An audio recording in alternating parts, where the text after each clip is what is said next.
Hey there, it's been a while. 9 months to be exact.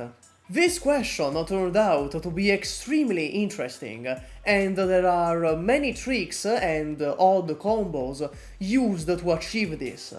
It really showcases how deep this game goes, and it was a lot of fun, at least for me. A lot of the improvements here were suggested by Zafeng in the comment section of the last video, so I wanna thank him. I was going to contact him to maybe collab on this video, but I don't think he wants anything to do with me after I shot Platinum 100 times. Here's the rules. This is a part 2, but it is not necessary to watch the first video, as I'll explain everything again. You can still watch it though, I am not complaining. This is N server only, so operators from CN and E3 Relics aren't allowed. However, we will include one relic from CN that isn't in E2 yet, as it will come out next month. This is the highest damage possible, meaning we have 13 operator slots to work with, and since the context is Crimson Solitaire, we can only use stages in there, meaning no Originium events and no CC green risks.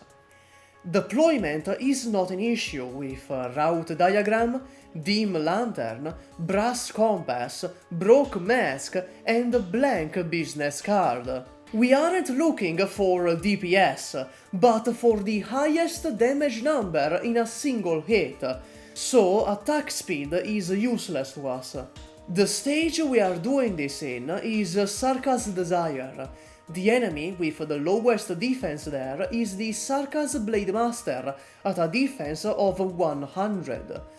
But with Rosmontis' Embrace and Hand of Shredder, it is reduced to 0, assuming the percentages don't care about each other and are all applied to the 100 def, like how attack buffs work on operators. While this is possible, it is not feasible. You need dream luck to get all the relics. This is purely a thought experiment. So, our damage dealer will be Conviction, since you know, they're in both thumbnails. Their S1 can increase attack to 800%, which is the highest in the game for a single hit. Well, Lee S2 can, in theory, do more single hit damage, since it increases the attack to 900%.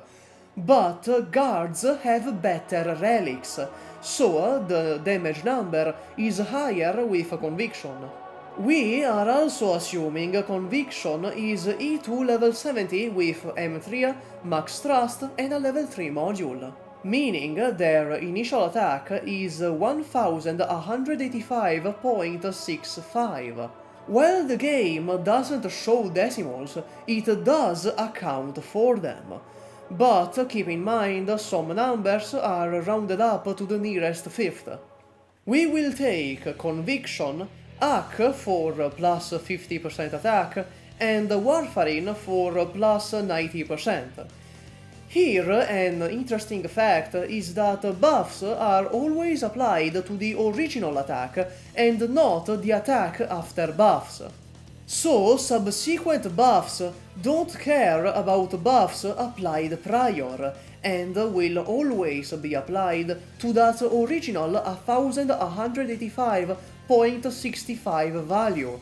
Next, we have Amiya Guard for plus 14% attack while a skill is active, Swire for plus 36% attack to melee units while skill 2 is active, Max Spot Castle 3 for plus 20% attack to melee units, Pallas in the tile behind the Conviction for another plus 50% attack through the Vigor status effect, Exia for the plus 8% attack on her RNG talent, and Podenco for the plus 11% attack on supporters. Conviction is not a supporter, they're a guard, but we bring Podenco because we're also bringing Skadi Alter. Skadi Alter gives Inspire, which stacks with Vigor, equal to 110% over attack, so it is worthwhile to buff her. You may notice the Skadi Alter buff hasn't been applied yet. This is because she is also affected by his 2 relics. And about the Crimson Solitaire relics, it's time to apply them. Silent Squad gives plus 35% attack to all units. Emperor's Favor, Royal Rapier and Vio Vanguard's Blade give plus 15%, plus 25% and plus 35% attack to melee units. Necklace of the Presence, Silver Forks and Damaged Revolver Cylinder give plus 15%, plus 25% and plus 35% attack to ranged units. This is for Skadi Alter. Right Eye of the Natator gives plus 15% attack to guards and snipers, but debuffs supporters and casters by 5%. Blade Mace gives plus 10% attack to all units, and Blade Dance gives plus 100% attack to one random operator. In our case, it's Conviction. Stand-in Actor and Abrupt Realization give plus 3% and plus 5% attack to all units. They also unlock the 6th floor to access the Sarkaz Desire stage. Band Spear's Acuity and Band Spear's Deathmatch give plus 25% and plus 40% attack to guards. Spinach Pack, number 73 Safety Reagent and give plus 60%, plus 65% and plus 100% attack 1 second after skill activation. The Ribbon of Honor gives another plus 100% attack when blocking only one enemy. We can pair this with the Pure White Dance Shoes to make Skadi Alter also block one enemy to get the buff. This relic from Cien gives plus 10% attack to all units for each different class in the squad. We have 5 different classes, so plus 50%.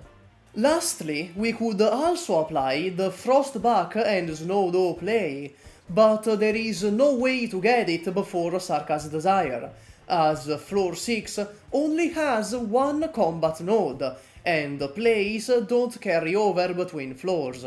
Now, here's why I chose Sarkaz Desire as the stage. This stage has 2 active Originium tiles, which give plus 50% attack to the operators on them. We will put Conviction and Skadi Alter on them, since she again has the Pure White Dance Shoes. Finally, after we went through all the relics and stage hazards, we can now apply Skadi Alter's Inspire.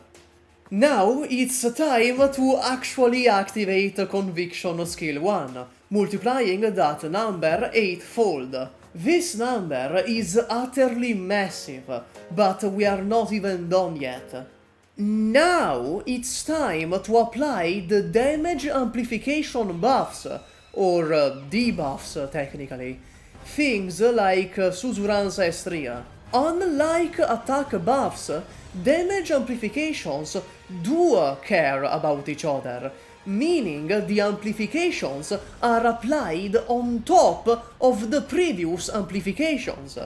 Zefeng told me this, so if it is wrong, it's his fault, and I will shoot Platinum again. First, when Sesa is deployed, all blocked enemies take 16% more physical damage. Then W makes stunned enemies in her range take 21% more physical damage.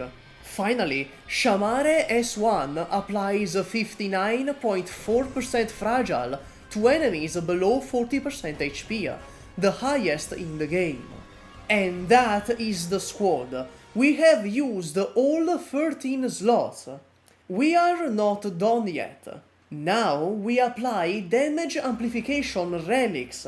Rusted Razor, Carriage Driver's Whip, and Avenger make enemies take plus 15%, plus 25%, and plus 35% physical damage. These three are the only ones that help us.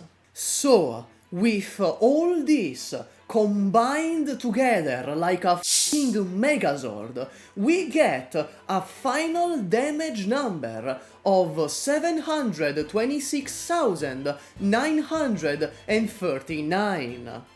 This is absurd. To put it in perspective, this damage is enough to one-shot 16 Patriot Phase 1s at once.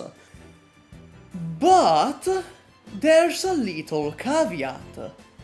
726,939 is the highest possible damage number, but it isn't the highest possible theoretical damage number. That is achievable with a single operator and no relics. Kyobe. Her talent 1 says, each attack deals additional arts damage to the target equal to 44% of its defense. This has no limit. So, theoretically, if there ever was an enemy with infinite defense, 44% of infinity is still infinity. So, Kyobe would deal infinite damage. The highest theoretical damage in Arknights is infinity. Thank you for watching. Also, here's the obligatory Gummy appearance.